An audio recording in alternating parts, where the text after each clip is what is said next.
So, Foley's Hunt has had a pretty mixed reaction, and honestly, for good reason. Now, let me know what you think of it now that it's had a few changes in the comment section below. The idea itself is pretty cool. A creepy hunt through the ruined Vesper Relay with Foley stalking players. It had atmosphere, it has a bit of personality, and it tries to do something completely different from the usual Warframe mission loop where you just run through and smash enemies left, right and centre. And right now, Foley's Hunt is a mix of players enjoying it and players absolutely hating it, which is normal in Warframe when they try something new or they add something different into the game. But DE have made more changes last night and will more than likely make more changes over the coming days or week in order to flesh the game out even more so that more players will enjoy it. So, the Foley's Hunt mission itself is actually pretty simple, right? You jump into a painting on Vesper Relay, spend the opening of that mission running around finding the 3 canvases A, B, C, then you go looking for paint and use it to fill those scattered canvases while dodging traps, enemies and Foley chasing your arse around. At its core, it's very straightforward. Collect, deposit, survive and extract. Now the big tip for, I guess, the version right now is that you can actually damage Foley and make her go away. If you chunk her health down far enough, she will back off. Atramentum balloons are also squad wide, which you can use, like I said, the Oxalis Sentinel for. So you're absolutely worth shooting and picking all of those up. Now the best way to make these runs easy and I guess fast is to stay focused on the actual objective, right? Move fast, don't overfight enemies, just avoid them if you can. Learn where the canvases spawn early on. Most players seem to agree that smoother runs will come with rolling everywhere, ignoring enemies because they don't matter unless you want to farm extra Atramentum off them. And the use of Tectilist artifact mods or operator survival mods or mods that will stop your operator getting knocked down, of course, will also help the run go faster. Warframes like Gauss, Volt, Titania, Wukong, Noko, anything for moving around the mission faster will also help. Animal Instinct or Loot Detector for your Sentinel to help you find the balloons. Focus schools have nodes for operator armor or stagger and slow immunity. Basically, a combination of any of these is going to make Foley's Hunt run a lot more efficiently. Now, the problem with Foley's Hunt is not one of difficulty. I don't think anyone thinks the mission is any way difficult whatsoever.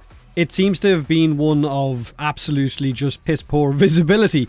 The map feels cluttered, there's too much stuff in the way blocking you from running around, too many ink blots. It's too dark, your movement, like I said, is restricted, and the mission ends up feeling more awkward than it does dangerous. It's also a roll fest for operators because you can't use your Void Sling. So in a game mode built around speed and flow, this mode purposefully restricts your movement and it hampers it even more with those locked doors, like I said, with your Void Sling being removed, with lots of visual effects hitting your screen whenever you get caught inside maybe Foley's area of effect or get hit with some of those ink. And at the same time, balloon visibility is poor and you want to be popping those balloons for that new currency. So the grind apparently has also rubbed people the wrong way. Atramentum costs with the new vendor are pretty high. If, and I mean if, you don't get the items to drop in mission, which some people seem to be getting relatively easy, so maybe you're not going to need to avail of that pity system and you need to spend that Atramentum on maybe some of the new foil type mods or other items. Now, like I said, not everyone is hating it, okay? Some players actually really enjoy it. DE have tried something weird, the horror vibe, the pressure, and there is clearly a good idea in there, but the broader feedback has been to keep the concept but just fix some of the nonsense. And to DE's credit, that seems to be what they're doing. Last night's patch changed quite a few things. Foley will no longer be invincible and can be forced to retreat briefly if her health bar is depleted, which is relatively easy on Steel Path. One swing of a hammer or one slam of a hammer and she disappears.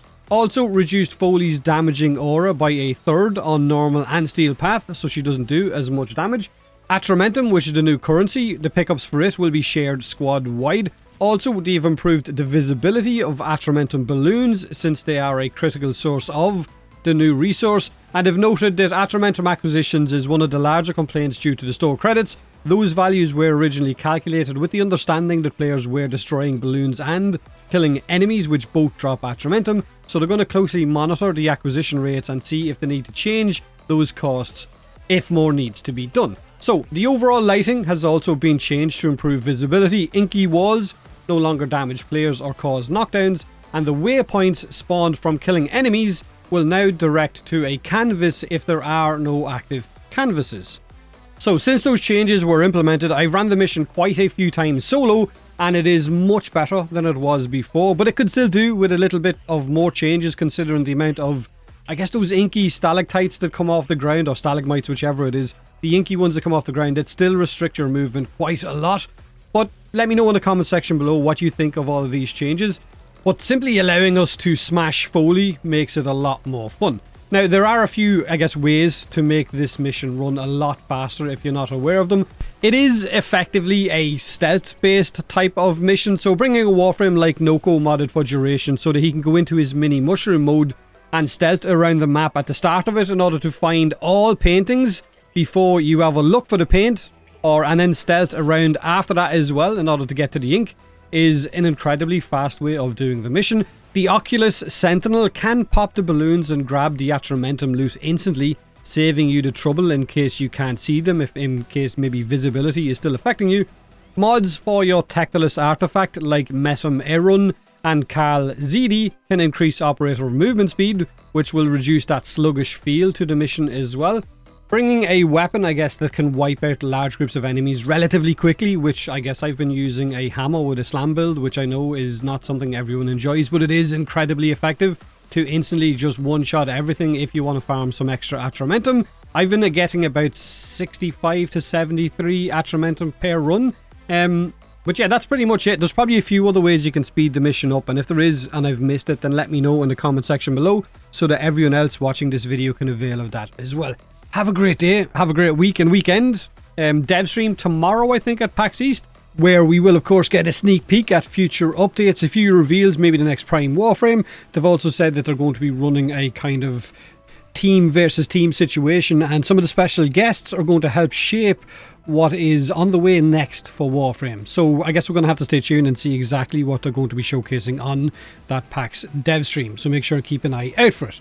Now, I am also going to leave a link in the description of this video to an article that I seen yesterday, which is basically Foley's evolution from that creepy clown and what she used to look like, which you're seeing some of on the screen right now, to what she eventually became. So she didn't start out as this kind of spooky ink chaotic Warframe. She began as a simpler art-powered kind of concept where she had that twisted imagery of a clown shaped in there as well, but a little bit of trauma underneath as well. So that's what she used to look like, and we know what she looks like now. So I'm going to leave the link to that, and you can see just how Mike Skyers evolved Foley from, I guess, what she was to what she eventually became.